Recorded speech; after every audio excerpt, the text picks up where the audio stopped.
Hola, bienvenidos a este nuevo video de la historia de las computadoras. Vamos a hacer un repaso, ya que este es el último video, de los anteriores tres videos y de las primeras partes que hablamos y de esta evolución de las computadoras. En el primer video hablamos del ábaco, la primera máquina de cálculo que era manual de la lógica.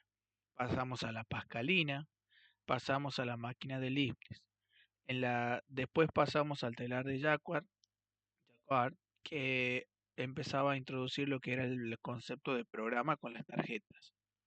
Luego en la segunda parte y en el segundo video hablamos del siglo XIX, la máquina diferencial analítica de Babbage, la de Ada Lovelace, fue la primera programadora, del álgebra de Boole, de la máquina de Hollerith.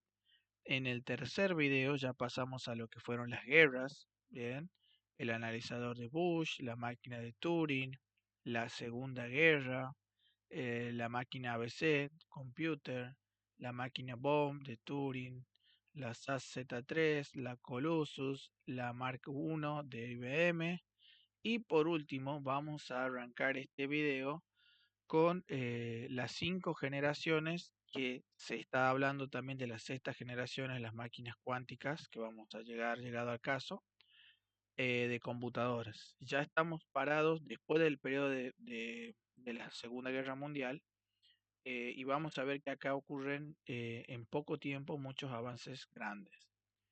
Para entender un poco el conocimiento o cómo funciona la computadora de hoy en día, tenemos que irnos a 1945, en donde se presenta a través de von Neumann un modelo que senta las bases para la organización y regla de la computadora moderna, en donde ya aparece la figura de la memoria, de la central de procesamiento unitario, dentro del CPU, de los registros, de la unidad aritmética lógica, la unidad de control y el sistema de entrada y salida. Vamos a ver un pequeño video para entender un poco la arquitectura de von Neumann. Entre 1944 y 1946, von Neumann colaboró en la elaboración de un informe para el ejército sobre las posibilidades que ofrecía el desarrollo de las primeras computadoras electrónicas. De su contribución a dicho desarrollo destaca la concepción de una memoria que actuase secuencialmente y no solo registrara los datos numéricos de un problema, sino que además almacenase un programa con las instrucciones para la resolución del mismo. De este modo, empezó a interesarse por la computación para ayudarse en su trabajo. En aquellos años había numerosas computadoras en construcción, como por ejemplo la Mark I de Howard Aiken o Complex Computer de George Stibitz, pero con la que von Neumann se involucró fue la ENIAC, siendo una de las primeras computadoras de propósito general. Una vez finalizada la construcción del ENIAC y viendo sus limitaciones, decidieron definir todo un nuevo sistema lógico de computación basado en las ideas de Turing y se enfrascaron en el diseño y la construcción de una computadora más poderosa, el EDVAC. No obstante, hubo unos cuantos problemas legales con la titularidad de lo que hoy conocemos como arquitectura de von Neumann. Esto produjo que el diseño se hiciera público y von Neumann regresó a Princeton con la idea de construir su propia computadora. Volviendo a la anteriormente mencionada arquitectura de von Neumann, es un diseño que usa una memoria para almacenar instrucciones y datos. Este tipo de máquina es la implementación de una máquina de Turing y la visión de una arquitectura secuencial en lugar de paralela. Con este modelo surge el concepto de programa almacenado, por el cual se les conoce a las computadoras de este tipo. Los conceptos que propuso han tenido una vigencia mucho más allá de la esperada en una industria como la de las tecnologías de la información. Sin embargo, por más que llame la atención, todos los computadores modernos disponibles comercialmente poseen en el fondo la misma arquitectura que la EDVAC, definida en 1945. Czy sztuczna inteligencja zabierze ci pracę? Bien. Nie, wręcz przeciwnie. Dzięki Vamos a sacar un poco el anuncio. Estamos viendo que se vienen dos computadoras que van a aparecer acá en lo que sería la primera generación de computadoras, las ENIAC y la UNIVAC, en donde von Neumann también se involucra y aparece lo que serían los tubos de vacío, que esos ceros y unos que se venían trabajando ya con Turing, bien, se vuelven realidad usando tubos de vacío. Entonces las máquinas usaban esa tecnología. En este caso, por ejemplo, usaban 18.000 y pesaban 30 toneladas.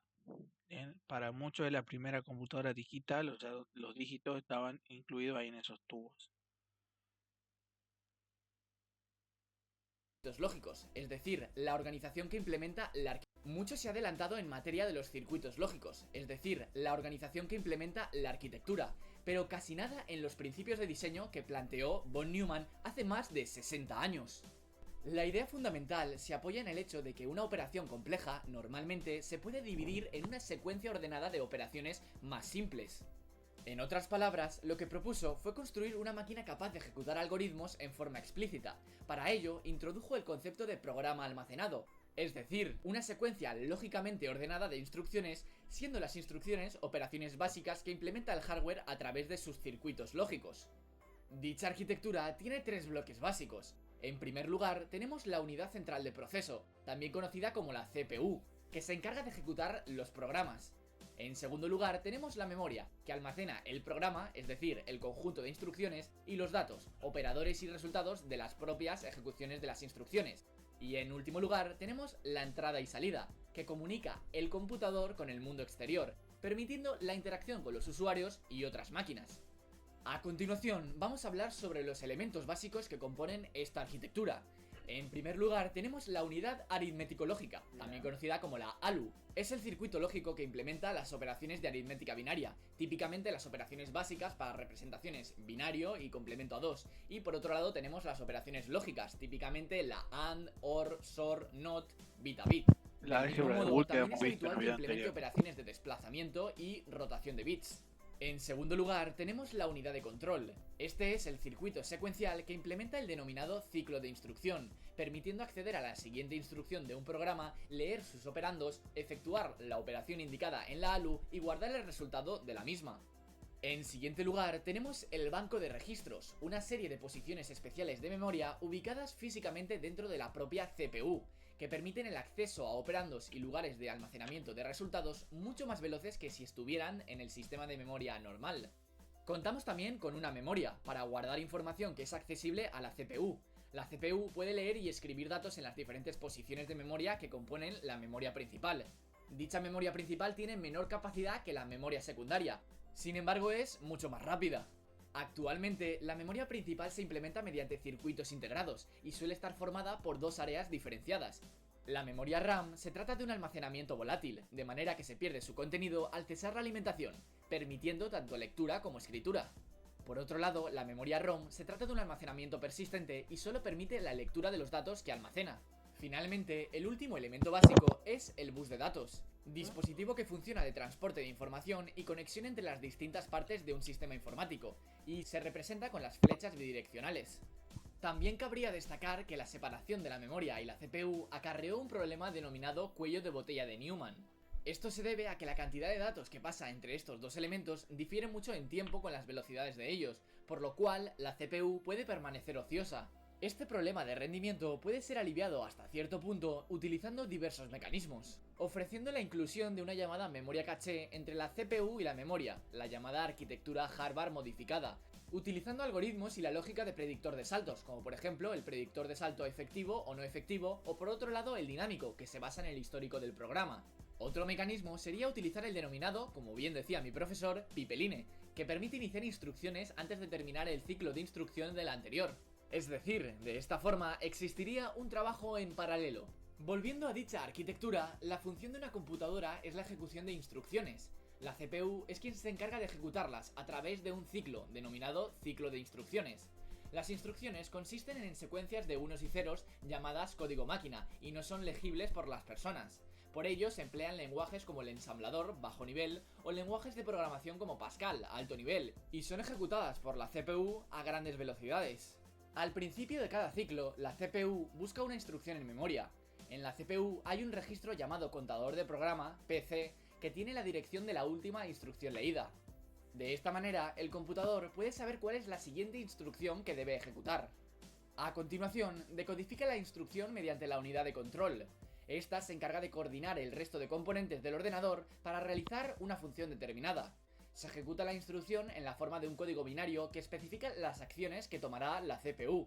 Esta puede cambiar el valor del contador del programa, permitiendo así operaciones repetitivas. El contador también puede cambiar cuando se cumpla cierta condición aritmética, haciendo que el ordenador pueda tomar decisiones. En el próximo vídeo nos adentraremos de lleno en las características de la arquitectura de von Neumann. Antes de terminar, cabría destacar las aportaciones de Newman tan relevantes en el ámbito de la axiomatización de la mecánica cuántica. Incluso participó en el proyecto Manhattan, que concluyó con la producción de las primeras bombas nucleares. Sus contribuciones en el terreno armamentístico no son en absoluto tan reseñables como las que hizo en otros ámbitos científicos, pero también forman parte del legado de un genio que ha contribuido decisivamente a que nuestros ordenadores hayan adquirido el desarrollo que tienen actualmente. Y hasta aquí el vídeo de hoy. Si os ha gustado y queréis...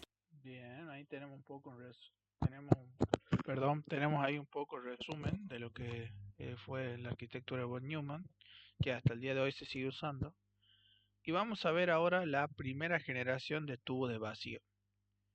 Esto lo acabamos de ver un poquito.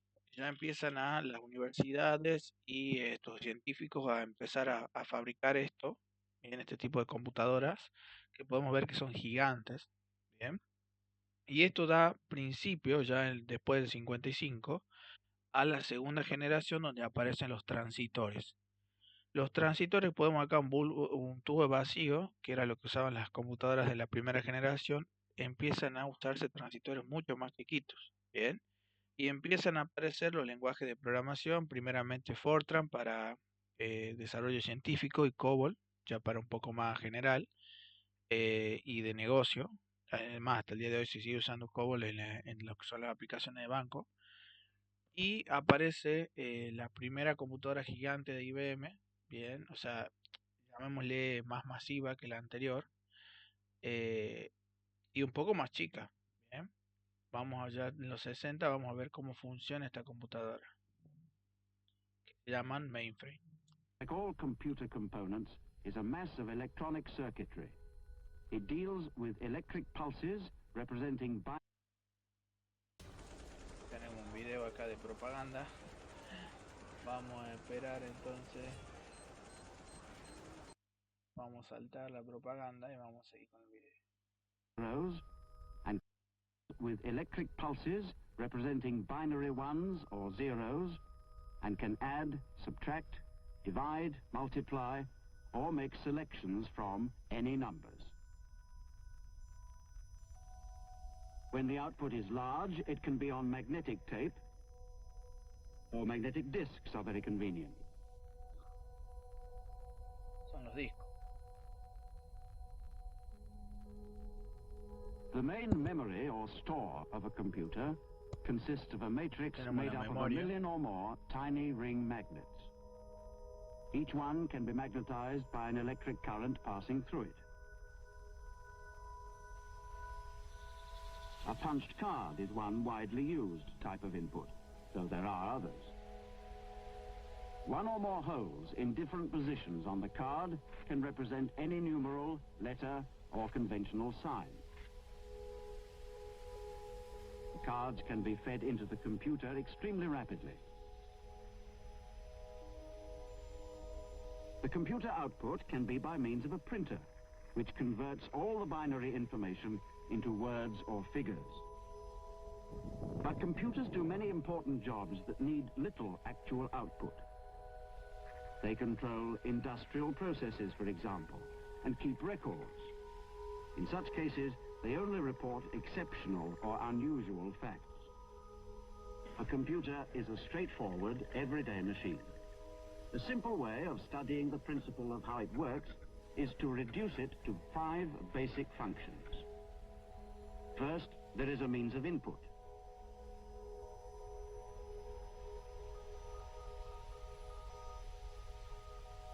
Computers deal with numbers, and the complex calculations they carry out are the result of their ability to do many simple, ordinary sums with speed and accuracy.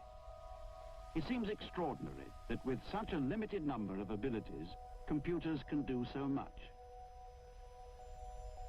The computer comes alive when the operator supplies it with a set of instructions.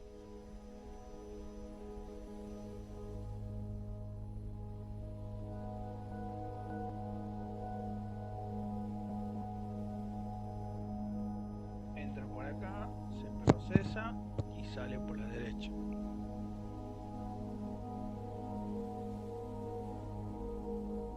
Ahí está haciendo los procesos. tomando las tarjetas de entrada.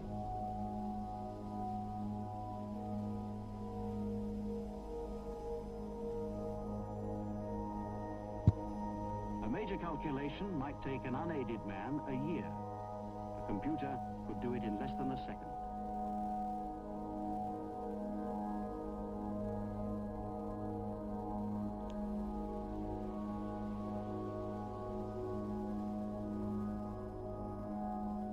Bien, ya empezamos a ver que son un poco más chicas las computadoras y también ya un poco más masiva la venta. Ya no aparecen solamente en un lugar, sino que ya empieza a llegar de a poquito a empresas y a varias universidades. Tercera generación, llegan los circuitos integrados de chip, o sea que estos transistores se empiezan a agrupar en circuitos. Bien.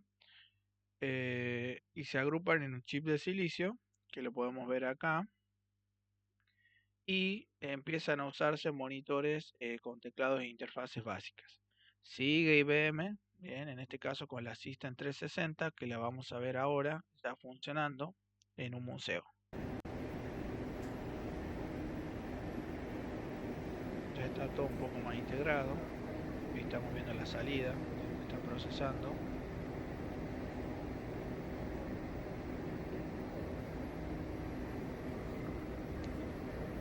Ahí está diciendo el modelo 91, fue pionero en las computadoras científicas, fue entregado a la NASA, bien, para poder hacer el viaje al espacio en 1967. Empezó a operar en 1968. Fue incluido una consola, una memoria con gabinetes del tamaño de un refrigerador en una heladera. El masivo centro, un procesamiento central de la unidad de procesamiento central, e impresora, lectura de tarjetas, una clave permanece, podría haber el tamaño del costo de $1.000 millones. La consola fue parte de la misma instalación del Princeton University.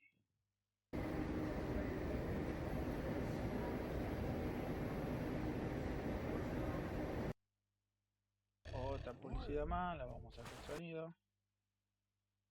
Vamos viendo ya que se van haciendo un poco más chicas. Bien, ahí aparece el monitor, por ejemplo, que la podemos ver, que funciona. Vamos a volver al video a ver cómo funciona esta.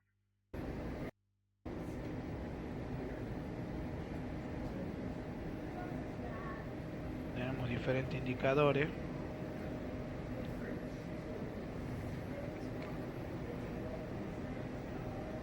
Ahí está la CPU, nos da algunos indicadores. Unit, instruction unit, instruction unit.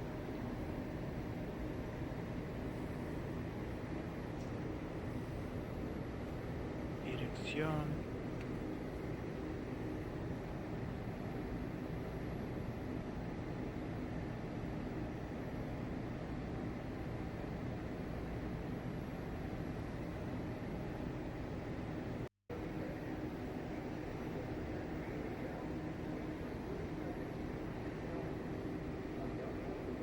Haciendo cada vez más chicas las computadoras. Atrás podemos ver ahí los circuitos, donde adentro hay muchos transistores.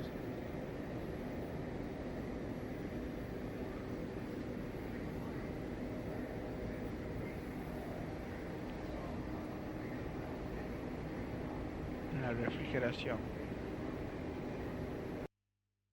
Bien. Ahora vamos a pasar un poco, ya dejando los chips de silicio, pasamos a la cuarta, ya donde llegan los micros de la mano de IBM.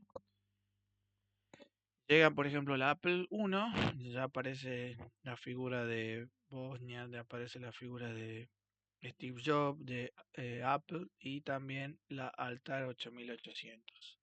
Ya aparece el microprocesador, que es un circuito integrado donde están las funciones del CPU. Vamos a ver un poco la Altair 8800.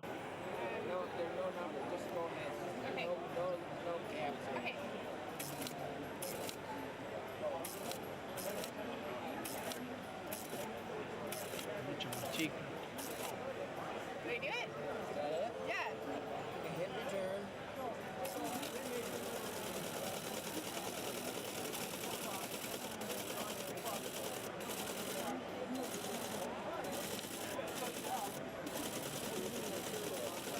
Beautiful.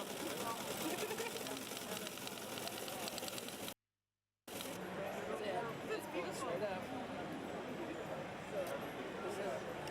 You're in high technology, 1953. This was though, right? I mean, Oh yeah, this is hot stuff. that's fabulous. Thank you very much. Roger. Oh, I'll get out of the way.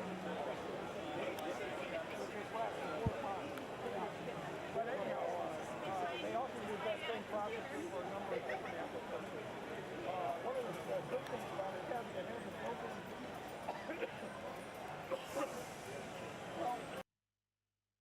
Está, la produjo MITS 1975 en Estados Unidos, procesador Intel 8800, los primeros microprocesadores, RAM de 256 bytes hasta 64 kilobytes.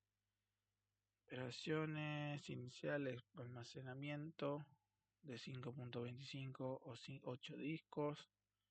No tiene video.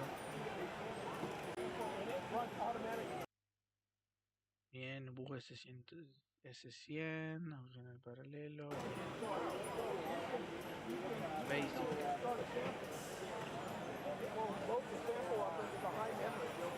Las van haciendo cada vez más chicas. Y también aparece en esta historia la primera Apple.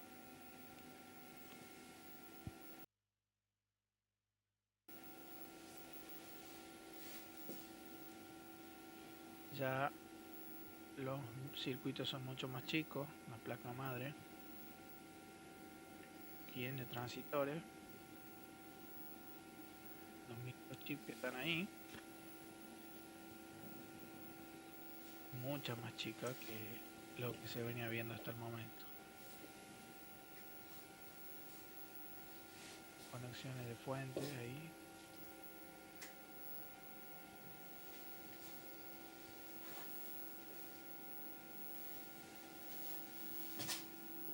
Ahí ya está conectada para que funcione.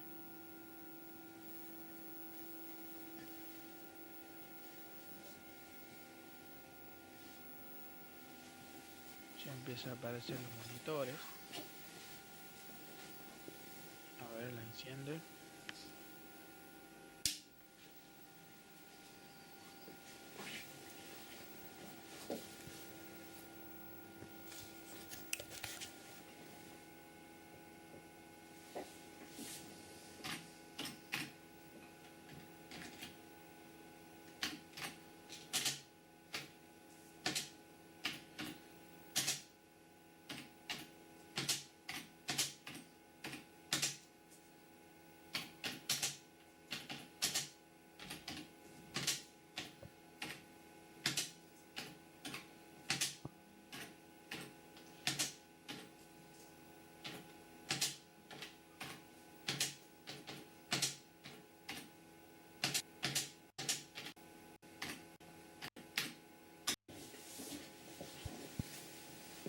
Ahí le devuelven Hello World.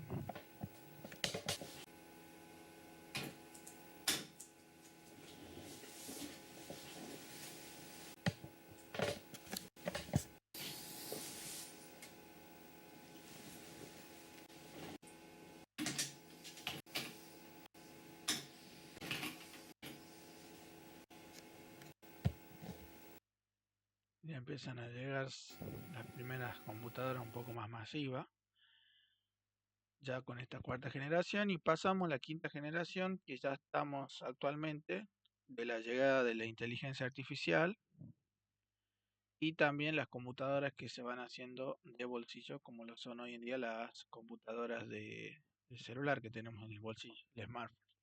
Vamos a hablar ahora de la Deep Blue, bien, que es una computadora que hizo IBM, Y ya empiezan a aparecer también el aprendizaje automático, las redes neuronales, el algoritmo de procesamiento avanzado. Esta computadora en el 97 intenta competirle a Kasparov, que fue un ajedrecista muy famoso. A computer. Como Kasparov won the first. intenta vencerlo. Obviamente tenemos publicidad, ya lo vamos a poner en el video. Ya nos quedan 2 videos nomás y arrancamos. But the next day, he got the shock of his life. To Kasparov, Deep Blue played the second game much more strongly, differently. Unlike a computer, he said. Kasparov conceded, and the loss wore on his mind for the rest of the match. In each of the next 3 games, the world's preeminent chess players, man and machine, battled each other to a draw. Kasparov's early scorn for Deep Blue's abilities had proven a great mistake. In the final game, the computer led with the white pieces, and soon Kasparov's fans had to admit that the once unthinkable might actually be happening. How had it come to this? It was the work of a generation of impassioned computer engineers and programmers that led to Deep Blue. Human chess champion Garry Kasparov was being challenged, really, by other humans. They were arguably as brilliant as Kasparov, and no less disciplined and determined. They passionately believed they could teach their machines to surpass the performance of the human brain. The programming pioneers of the late 1940s knew and respected chess. It was a smart person's game and a worthy challenge. But after all, what a grandmaster did was just look ahead and analyze various possibilities, wasn't it? And computers could be taught to do that. But not easily, and for decades, not very well. Still, by the mid-1980s, computer chess programs began challenging and occasionally beating grandmasters. It remained unclear whether they could ever defeat the world's best. In 1996, after 7 years of research and development, a team at IBM believed they were ready to challenge Garry Kasparov. In Game 1 of 6, Deep Blue eked out its first win against the champion. Kasparov learned fast and won the match decisively. His confident proposal for a rematch in 1997 was immediately accepted by the IBM team. They were learning too. The afternoon of May 11th, 1997. Game 6, the deciding game. Deep Blue challenges Kasparov's brain with an array of 256 processors that can examine 200 million possible moves every second. They call it the brute force approach. Kasparov doesn't try, he can't try, to consider every possible move. He knows from experience what's important, and he relies on the human mind's extraordinary ability to recognize and remember patterns. The patterns of chess experience lived in Deep Blue's software too. Grandmasters had coached IBM's programmers to deepen Deep Blue's book, its library of what humans knew from experience about how to win. Deep Blue could now play as well as a grandmaster, with all the benefits of hindsight. In the early moves of Game 6, playing by its book of openings, then in the mid-game analyzing millions of possible scenarios by sheer brute force, Deep Blue has led Kasparov into making a poor move. Kasparov is rattled. He defends what he can, but it's clear that the computer will reliably do what he himself would do. And he recognizes that he has already lost. On Deep Blue's 19th move, the champion resigns. For people watching around the world, it is a slow-motion moment. Deep Blue has defeated world champion Garry Kasparov in an absolutely stunning. IBM retired Deep Blue, and it never competed again. But the improvement of chess software did not stop in 1997. Today, inexpensive computers, with their large memories and sophisticated software, can play chess as well as Deep Blue did with its massively parallel processors. Yet Deep Blue versus Kasparov was justly called historic. The programmers had proved it was possible to build a chess-playing machine that could defeat the best human opponent. Nevertheless, the machine they had built did not play chess by thinking in the same way a human does. A machine that can think remains the dream, and it's still many years and quite a few startling breakthroughs Ya away. empiezan a ser más especializadas las computadoras y bueno, vemos con este reto lo que el poder que llegó. Vamos a ver ahora el primer iPhone 1. Vamos a ver si encontramos alguna presentación. Hace 16 años. Sí, ¿vos de qué parte sos? Yo de aquí. Ah, mira. ¿Tú de qué parte eres? This is a day I've been looking forward to for 2.5 years.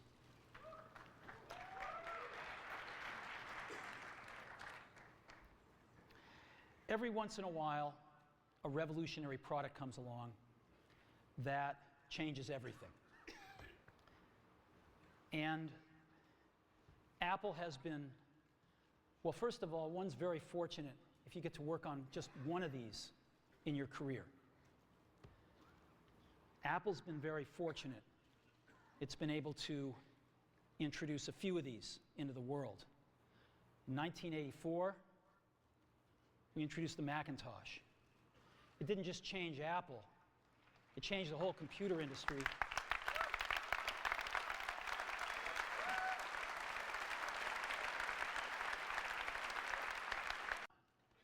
We introduced the first iPod. And it didn't just change the way we all listen to music, it changed the entire music industry. Well, today, we're introducing 3 revolutionary products of this class. The first one is a widescreen iPod with touch controls.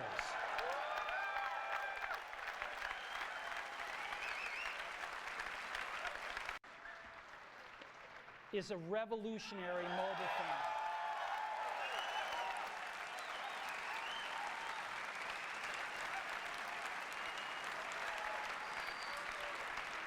And the third is a breakthrough internet communications device.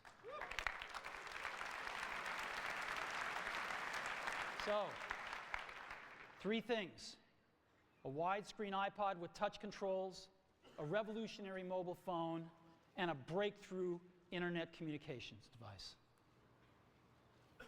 An iPod, a phone, and an internet communicator. Device. This is one device. 3 separate devices. This is one device.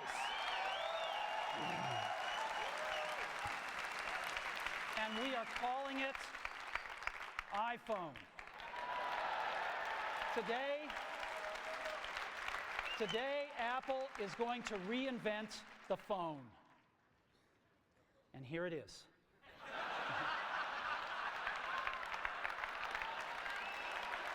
No.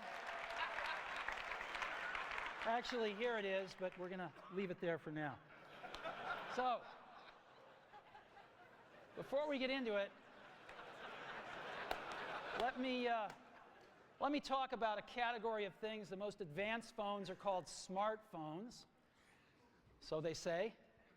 And they typically combine a phone plus some email capability, plus they say it's the internet, sort of the baby internet, into one device, and they all have these plastic little keyboards on them. And the problem is that they're not so smart and they're not so easy to use. So if you kind of make a Business School 101 graph of the smart axis and the easy to use axis, not so easy to use. They're harder to use. They're really complicated. Just for the basic stuff, people have a hard time figuring out how to use them. Well, we don't want to do either one of these things. What we want to do is make a leapfrog product that is way smarter than any mobile device has ever been and super easy to use. This is what iPhone is. Okay? So,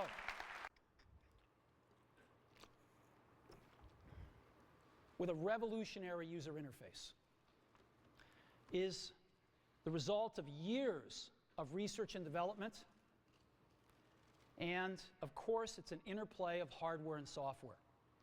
Now, why do we need a revolutionary user interface? I mean, here's 4 smartphones, right? Motorola Q, the BlackBerry, Palm Treo, Nokia E62, the usual suspects. And what's wrong with their user interfaces? Well, the problem with them is really sort of in the bottom 40 there. It's this stuff right here. They all have these keyboards that are there whether you need them or not to be there. And they all have these control buttons that are fixed in plastic and are the same for every application. Well, every application wants a slightly different user interface, a slightly optimized set of buttons just for it. And what happens if you think of a great idea 6 months from now? You can't run around and add a button to these things. They're already shipped. So what do? It doesn't work because the buttons and the controls can't change. They can't change for each application, and they can't change down the road if you think of another great idea you want to add to this product. Well, how do you solve this? It turns out we have solved it. We solved it in computers 20 years ago. We solved it with a bitmap screen that could display anything we want, put any user interface up, and a pointing device. We solved it with the mouse, right? We solved this problem. So how are we going to take this to a mobile device? Well, what we're going to do is get rid of all these buttons and just make a giant screen. A giant screen. Now, how are we going to communicate this? We don't want to carry around a mouse, right? So what are we going to do? Oh, a stylus, right? We're going to use a stylus. No. No. Who wants a stylus? You have to get them and put them away and you lose them. Yuck. Nobody wants a stylus. So let's not use a stylus. We're going to use the best pointing device in the world. We're going to use a pointing device that we're all born with. We're born with 10 of them. We're going to use our fingers.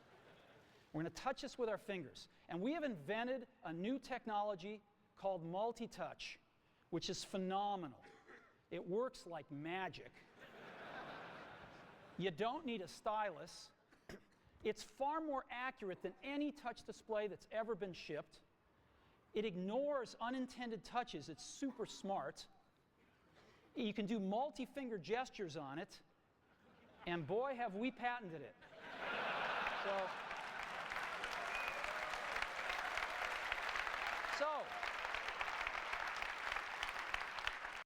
Słaby angielski. Vamos viendo ahí.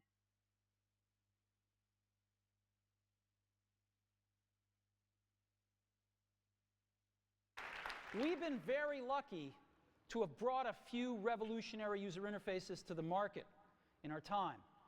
First was the mouse. The second was the click wheel. And now we're going to bring multi-touch to the market. And each of these revolutionary user interfaces has made possible a revolutionary product. The Mac, the iPod, and now the iPhone. So, a revolutionary user interface. We're going to build on top of that with software. Now, software on mobile phones is like, it's like baby software. It's not so powerful. And today, we're going to show you a software breakthrough. Software that's at least 5 years ahead of what's on any other phone. Now, how do we do this? Well, we start with a strong foundation. iPhone runs OS X. Now,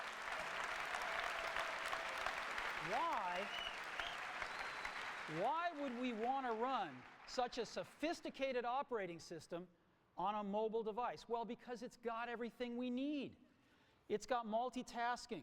It's got the best networking. It already knows how to power manage. We've been doing this on mobile computers for years. It's got awesome security. And to write apps, it's got everything from Cocoa and the graphics, and it's got core animation built in, and it's got the audio and video that OS X is famous for. It's got all the stuff we want, and it's built right in to iPhone. And that has let us create desktop-class applications and networking, right? Not the crippled stuff that you find on most phones. This is real desktop-class applications. Now, you know, one of the pioneers of our industry, Alan Kay, has had a lot of great quotes throughout the years. And I ran across one of them recently that explains how we look at this, explains why we go about doing things the way we do, because we love software. And here's the quote: "People who are really serious about software should make their own hardware." You know, Alan said this 30 years ago, and this is how we feel about it. And so we're bringing breakthrough software to a mobile device for the first time. It's 5 years ahead of anything on any other phone. Bien. Ahí tenemos un poco de toda la tecnología que avanzó en ese momento. Y vamos a ver la última generación que ya se arma para el futuro. Bien, que ya se está trabajando en computadoras cuánticas. Y vamos a ver en este caso, que todavía no tocamos mucho, pero sí, por ejemplo, en la introducción lo vimos la cultura oriental del ábaco. Volvemos ahí, cerramos el ciclo y vemos la computadora cuántica que tienen ahí en China. Puede que a primera vista no parezca gran cosa, pero es la computadora más potente del mundo. Tomó 20 años fabricarla. Yuyang es un prototipo creado por los mejores científicos de China. Reivindican ahora su dominio en la carrera por la supremacía cuántica frente a Estados Unidos. Yuyang ha mostrado una extraordinaria capacidad de computación cuántica. Prevemos utilizarla para investigar la química cuántica y la combinatoria de la teoría de grafos. Este prototipo llega a algo más de un año después de que Google presentara Sycamore, su computadora cuántica. Los científicos de Google han logrado un gran avance en la computación cuántica. Su máquina necesita escasos segundos para realizar tareas que a los sistemas convencionales les habría tomado miles de años. El equipo chino afirma que su tecnología es 10 billones de veces más rápida que la de Google. Es un logro extraordinario. Es un hito en el desarrollo de estas computadoras cuánticas de escala intermedia. Aún se encuentran en un estado temprano, pero los científicos esperan que con esta supercomputadora se puedan realizar rápidos avances en la codificación y el análisis farmacéutico. Bueno, eso ha sido por el momento todo. Lo quería agradecer por haber visto toda esta serie de videos, por haberme dejado diferentes comentarios y bueno, los espero para próximos videos. Los invito a suscribirse a mi canal. Hemos tratado muchos años, muchos avances y bueno, traté de hacerlo de la manera dinámica, eligiendo videos cortos y no perdiéndome los grandes avances. Bien, siempre es importante conocer la historia para saber hacia dónde vamos como humanidad. Si le ha gustado, espero que le den like, que se suscriban y que comenten qué les pareció esta serie de videos. Nos vemos en la próxima ocasión y muchas gracias.